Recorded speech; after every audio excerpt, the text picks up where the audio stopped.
Hi எல்லோரும் எப்படி இருக்கீங்க? இன்றைக்கி மோர் குழம்பு ரெசிபி பார்க்கலாங்களா?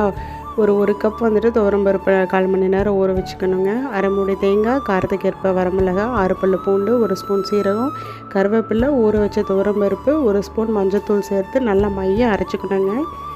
கூடவே கெட்டி தயிர் எடுத்துகிட்டு 2 கப் அளவு எடுத்துக்கலாம். அதை வந்துட்டு நல்லா அடித்து கலக்கி வச்சுக்கணும். அரைச்ச மசாலையும் கூட சேர்த்து நல்லா மிக்ஸ் பண்ணி வச்சுக்கணுங்க.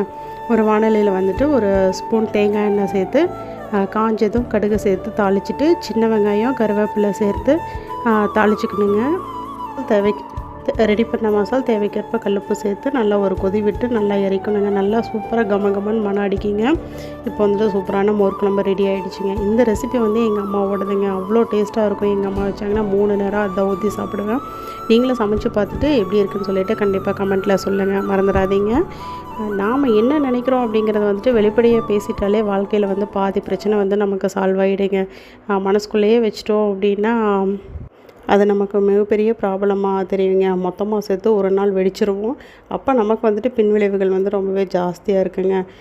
ஸோ வெளிப்படையாக தைரியமாக நிதானமாக இருங்க. லைஃப் உங்களோட ரொம்பவே ஸ்மூத்தாக போகுங்க.